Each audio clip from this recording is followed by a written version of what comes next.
What does it mean to say, I am? Is consciousness an accident of biology? Or is it the fabric of the universe? On Spinning the Light, we bridge the gap between ancient wisdom and modern inquiry. We're stripping away the illusions of the ego to find the radiant core of human existence. Join us, your hosts, Christy and Sharon, as we unravel the mysteries of the mind and illuminate the true nature of being. This is Spinning the Light. Hello and welcome. Hi. Well, another day. A little bit of craziness going on in the world, and I think that, people are feeling it. They're really experiencing this, and it's a little nerve-wracking for people. We know that anxiety's on the rise and things like that, and I think it's taxing on people. because of all the stuff going on, it's how do we stay in that light, keep our light in all of the chaos that is going on. And when we're talking about this, it's not political or anything like that. It is just the state of where everything is right now. We have people who are very stressed, whether it's over losing jobs or prices or the war, or, it could be just what they feel is things being unstable or whatever. I think that's why we wanted to talk about staying in the light, because it can be mentally draining. We're attending to a lot of things going on in this world right now. And it makes it anxiety provoking, like you say. I mean, we're all here trying to live our lives. And the thing is, it's not just like a political thing where that it's one side or the other. Everybody's impacted by all of these things that are going on. And I think the thing that we realize is like because of social media, because of all of these things, because of more travel and everything, and people working in different countries and different states and whatever, we are more interconnected as a world than we have ever been. And is the interconnectedness that makes what goes on here affect somebody here. So it's a little bit different than it used to be. Well, and the other thing that we have talked about is, as humanity, as a human race, we are impacted by these things that go on around us. And I think the importance of our unity is becoming more and more prominent, that we need to look at our fellow human beings and the value of the things that we care about, the connections that we have. Well, and I think it goes back to empathy. We have to have empathy for people. That's part of our humanity. Yeah. We have to, and yet it goes back to our moral compass.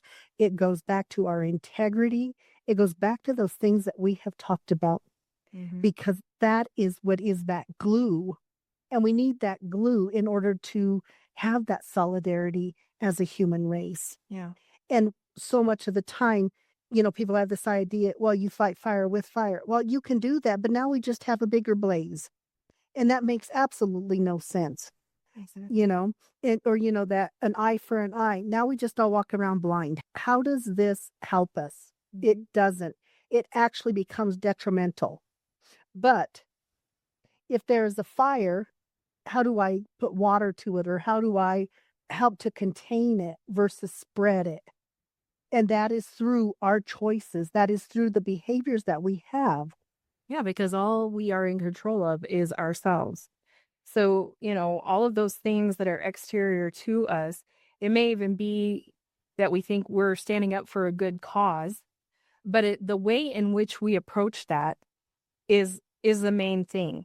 Because you can be on one side of something and you go too far one way and you're ending up on the other side. You're creating more problem than you are creating resolution. Yes, because there's that line, and whether you're too far to the right, too far to the left, you eventually get back to the other side.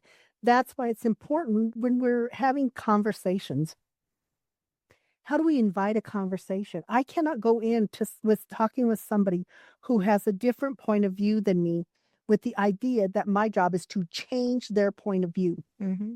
If I am truly going into these conversations, it is to learn. Yeah. And is to go in without that emotion and that judgment and that all that other stuff that we are now that's being kind of promoted and told to us in order to get something from that group. And we have to have an awareness to that. Exactly. It's the right and it's the left, it's the middle. It doesn't matter. It is human beings in general and their ideas. And so when we are doing that, once again, having anxiety about what's going on does not change what is going on. Mm-hmm. And shouting over one another does not help yes. the process.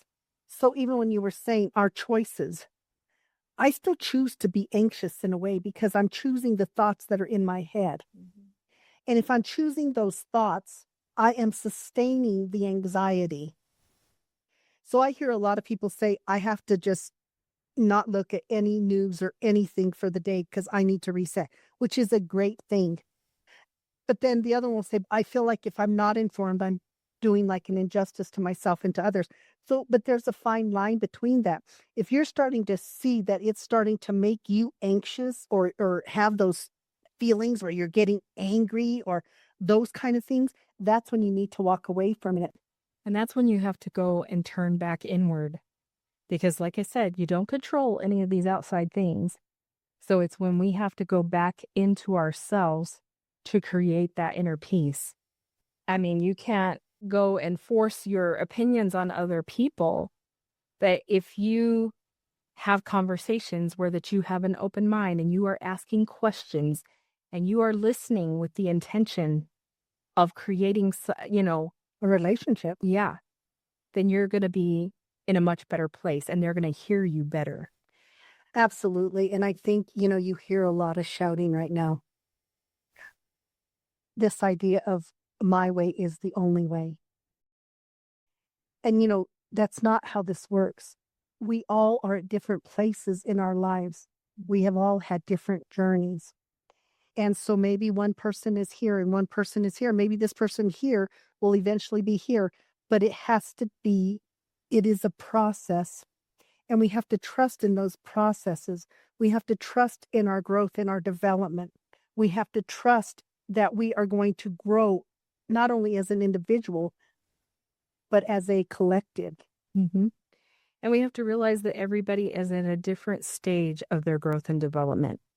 And sometimes when people get into those heated discussions, I think that we have to realize that's where they are. And as time goes on and their experiences happen, they will be able to put things in a different perspective. But sometimes just hearing somebody else state it, just because whatever your past experiences are that brought you to this conclusion, it's not the same for them. Exactly. And I tell people, whenever we're talking to people, always remember everybody has a story. Everybody has a situation or something that has gone on in their life that we are not privy to. Mm-hmm. But so much of the time we are quick to judge people. And my thing is we have to learn to walk away from that judgment. We have to learn to walk away from right and wrong and this and that.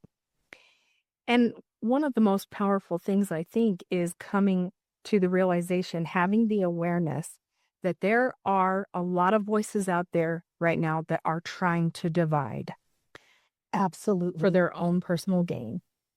And I always tell people, take a step back and ask yourself, who's going to benefit from my anger? Who's going to benefit from me going and yelling and screaming at Christy and trying to get her to change? Whose ideas am I truly defending? Are they truly mine?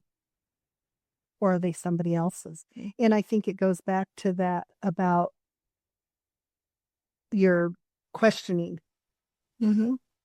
The line from the movie about being offended. Yeah, one of the movies that we really like to watch, and it's one of the quotes in it is they're talking about one of them, her religion, and she says, well, why should my beliefs offend you? And the other one says, well, they don't. I just want to know why don't they offend you? And I think that that is such a powerful statement. If I really want to understand somebody else's perspective and understand why do they defend those things? What makes it so important to them? If somebody is doing something that you know and you feel in your heart and in your mind and in your soul is morally wrong, and I'm still defending it, why? Where does that come from?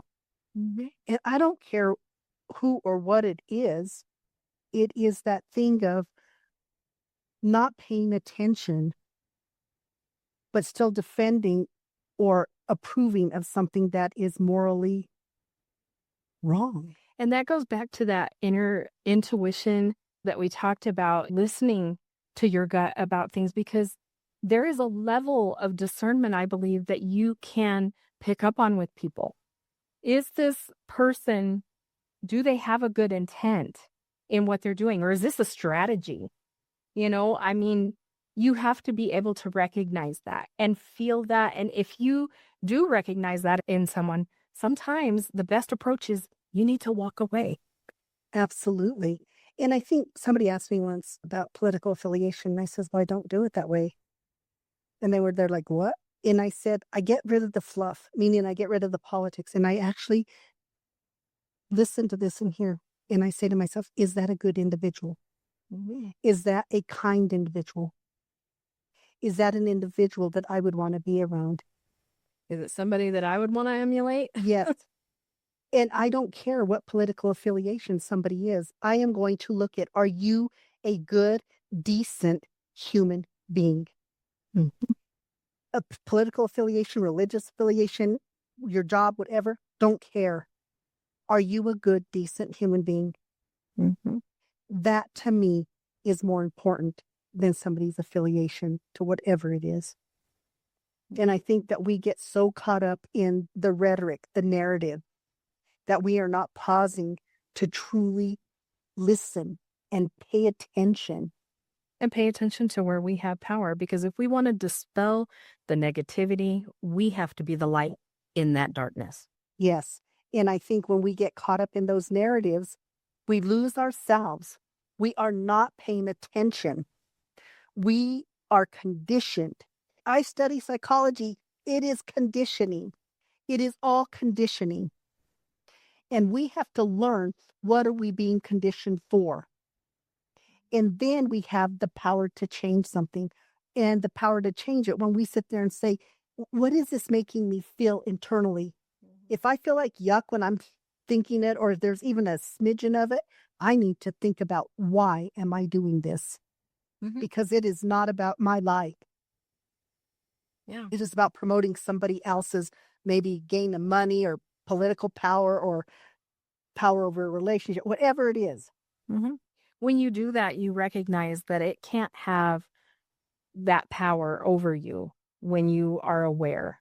You can redirect and understand that even though you don't control this situation, that inside of you, you can create your inner peace. I've been asked that before, if I'm in a chaotic situation, whether it's a financial situation or what, I mean, a financial work environment, a personal or familial. And they'll say, well, if it's all chaotic and it's all that, how do you expect? I said, because you have to realize what you control, Mhm. and that is only you. But we start having that chaos when I'm trying to control that external stimuli, whatever it is. Yeah. And when I'm trying to control that, I'm going to feel more out of control. Exactly. It's worry, it's stress. It plays out on us physically. Everything goes downhill from there. And it's all starts in here, in our mind. Well, we sustain it in our mind. Mhm. Those thoughts, we keep them there, and they're just like that hamster on the wheel. They just keep going and going and going. And oftentimes we get so stuck in it, we forget that there are multiple options. And that's the other thing. People will be like, there's this or there's this. No, there's a plethora of these options or these solutions. But once again, we're taught these small things. We're taught this or this. Well, and we get so stressed out over it, then we're not able to see those solutions. We're too close to it. We're too worried. That doesn't allow the mind to expand and even be able to see any other way. And that's why sometimes if you're in that place of angst or worry or whatever, and I tell people, get up, move around. Mm-hmm. The movement changes what goes on. That's why people will go out and run or walk or bike or just go sit outside in nature or whatever it is, because it actually changes how the neurotransmitters are firing. A perfect example to me is we play a word game. It's an app that you scramble the letters and try to make words out of it. And sometimes I'll be looking and looking and looking for something and can't find it. But then I'll get distracted by something, have to go do something and come back and I will see it immediately. And I think that's a perfect example of that, maybe on a very small scale. But it's just removing yourself from that situation and allowing yourself to have that time, then you're able to come back and see something you couldn't see before. And one of the things is that we spend so much time doing them and those people, or we do this division, and there's huge division right now.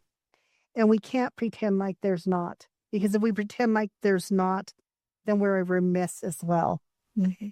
But the thing is if I can identify it, then what can I do to help it? Mm-hmm. But the truth is once again, we are more alike than we are different. Yeah.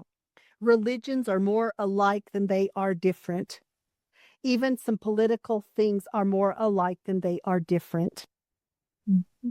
So when we look at politics, so we look at the same rules govern.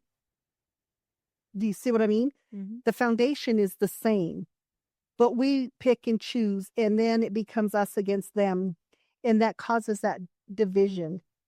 And when we are divided, we are not united. And when we are not united, we are Horrible. Yes. Mm-hmm. And so I think what is really in it, the astronauts are up in space right now. Mm-hmm. And I think what's interesting is when they're up in space, they're separate from us. So they get a very different perspective of what's going on. They get a different view of the world. And I think that is what is cool, because when we listen to what they are saying and what they are seeing, and this is how they describe this. So they call this the overview effect, and it has impacted many astronauts. They've made these kind of statements. They report that political division and national borders are invisible, replaced by the reality of a single, fragile, and interconnected blue home, emphasizing that humanity is one people rather than divided nations. There are no lines. And you can't see all the differences. Because they don't exist. We have created this. This is a man-made creation. Yeah. A man-made creation. And because it is man-made, we can unmake it. We can create that unity. We can create all of those things. And oftentimes when we are in that place of despair or angst or whatever you want to call it, sometimes the easiest thing we do is to go to a place of gratitude. Exactly. When we become mindful and go to a place of gratitude for the things that are going right. And there is something right going on in every life, because as soon as you wake up in the morning, you're still breathing, by golly. And when I have a client who says that all the time, well, I'm breathing. I says, well, then we have much to be grateful for. Exactly. Because our breath, our life is worth huge gratitude. So we can always go back to that. And one of the things is oftentimes people struggle with gratitude statements and stuff. And one of the things, a place that really helps with this is you can read The Secret by Rhonda Byrne. And that it's a good place to start. Yeah. We read this in 2010, I think, or something like that. And so we've been doing gratitude statements every day since 2010. And those are, and it's how you wake up in the morning. And when I work with my clients, if they're in a certain mood, they'll say, I don't know why I'm feeling this way, but, I'll say, oh, I'm so grateful that I'm awake and, the sun is shining or whatever. They're learning to go to that place because that sets the stage for the day. And then even if you get on the news and you see all this stuff going on and all this and that, then you can still simply go back to that place of gratitude. Mm-hmm. Because remember, there's a lot of information out there and there's a lot of motivations in play at all of those things that you're looking at. And remember, you create an algorithm. So when you're on these social media things, if all you're looking at is news, you're only going to get news. I get the ones where people, they put the puppy and the puppy or the dog goes and finds the owner. I just love that. Yes. Those are little things. Yeah. But I really like it. Those positive things that you can look at, I think, really help you to shift back to those places of gratitude. A guy named Josh, and he helps with the homeless and feed the homeless. And what it has started is now when he goes to these places in order, they want to be a part of this journey. They want to be giving back as well. So it's that thing of, that's that life. If I start it and I do it and then other people get on with it, then we are creating this domino effect of that empathy, that caring for all humanity. Exactly. And how important is that? I cannot emphasize it enough. We are more alike than we are different. We are more connected than we are not. This is somebody else's agenda that is trying to keep us divided. Yeah. There's one source that I always like to look at. It's called Collective Evolution, and they have a lot of great information on their website, collectiveevolution.com. They had just posted about the recent remarks from the Colombian president about humanity. And he had stated about there being no chosen race and that we are all a part, that it's about humanity. And I love that. That's the message I think that a lot of people need to realize is that, like the astronauts seeing the planet from above, there is no separation. There's only one race. If someone is hurting, we're all affected. And I think it's really true. And when they're talking about that, there's no chosen race. The chosen race is the human race. Yeah. It is all of us. It is not one over the other. And I think when we continue to promote these things, we continue to create that division that does not need to be there. But the only way that changes is through educating ourselves, through talking with people with different ideas and points of views, political affiliation, religious affiliation, whatever it is, and to truly go in with an open heart and an open mind and to say, I'm willing to listen. Because everything starts with a seed. And we plant seeds. Sometimes they grow, sometimes they don't. But that's up to that individual. And we're more effective at planting seeds if we're not trying to force an idea on someone. And like I said, I cannot understand how I can see a post that's a very positive thing. It'll amaze me because I'm always curious how we can get into this hate speech and this thing of finding some fault or making it ugly. And we don't have to. But then it makes me wonder about that individual. What is it about this? And sometimes I have to go check because I know some of them are just bots. You'll go in there and they'll have no followers, or nothing like that. It's because that's not what it is. But why are we creating these bots to promote hate?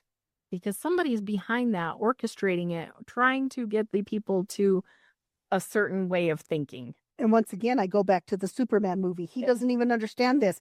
But then they show him and here are these little bots saying all these mean things about him and all this and that. Exactly. If you don't know about bots, that's a great movie to look at. It'll put it in perspective for you. And I'm there like, oh my God, it was so perfect because it was like these little machines. They did, Yeah.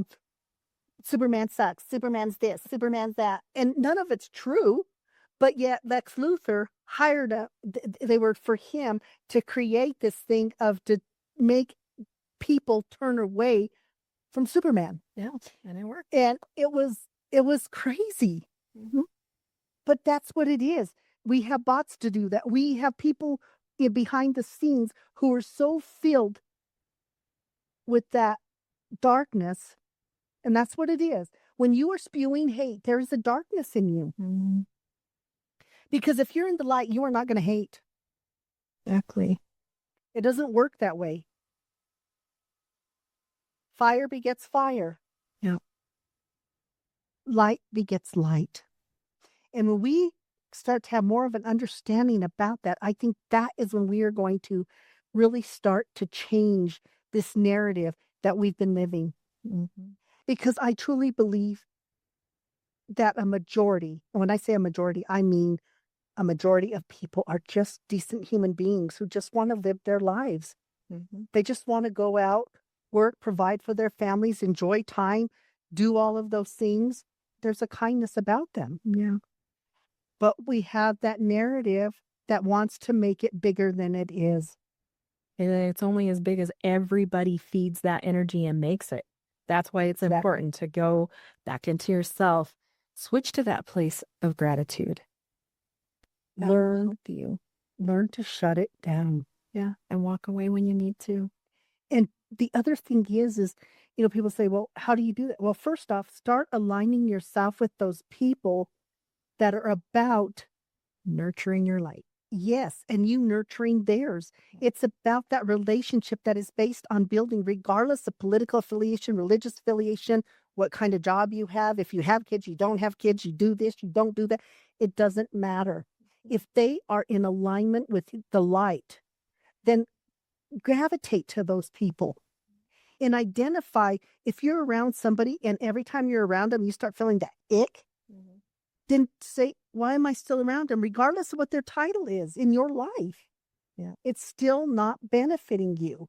So it's that thing of learning to walk away, paying attention to what's going on with you. If you're having that angst and stuff, walk away from it, do something else, go to that place of gratitude. Once again, you can read the book. Also, the other thing is there are so many books, so many people who have studied this stuff that there is so much information out there that you can go and learn from. Yeah. There are many resources. And I think that there are many people, regardless that you see a lot of negativity, but I believe that there are a lot of people that are seeking something different, that are seeking light, that are seeking to have that inner peace. And even with this podcast, that was one of the reasons that we wanted to take it in this direction and build a community of people who want to have that inner peace and to spread that light. And I think also it's about how do we change that narrative of our life to a narrative that I'm more in alignment with and not that thing of feeling that angst when I'm trying to navigate everybody else's narrative. Yeah. It's truly being able to find that piece that is really resonating with you, that really makes your light shine as bright as it possibly can, and not getting involved in a lot of those heated conversations or whatever it is, because you walk away and I don't think you feel any better when you walk away than when you went in. And I don't think we change people's minds by raising our voice and being more in somebody's face. I think it's through that calm. It's when people can have that conversation with you and they feel like they're being heard Mm-hmm. and not judged. Exactly. We have to be able to recognize that and realize, I think we're awakening to the realizing that we've been manipulated in so many ways through these messages, that we have power that we can take back. Absolutely. And if you see that in somebody else, sometimes we can nurture it. Sometimes we can just give them a little bit of our light to help them. And that, what I mean by that is being present with them, listening, those kind of things, making them feel visible where they sometimes feel invisible in this world. So there are things we can do. And that is about that human compassion that we have and that ability to have empathy. Yeah. So super important stuff that we can do every day in our life to help others. Yes. So hopefully you'll join our community. You can find us at spinningthelightpodcast.com. That's our website, and you are welcome to interact on there. You can send us a message. And we're also on social media, Facebook, Instagram, TikTok. And we would love for you to subscribe and follow. And we also are on YouTube, which is Worlds of Wonder, Spinning the Light, correct? Mm-hmm. And so you can also find us there. And there you can find our podcast, but you can also find some of our travels and things like that, which we really love. And because that's about learning about others and learning cultures and all that, which I think just helps us, just broadens who we are, and helps us have a greater understanding of people in general. Yeah. And so thank you so much. And we will be back next week. And we hope you guys have a wonderful, wonderful week. Bye.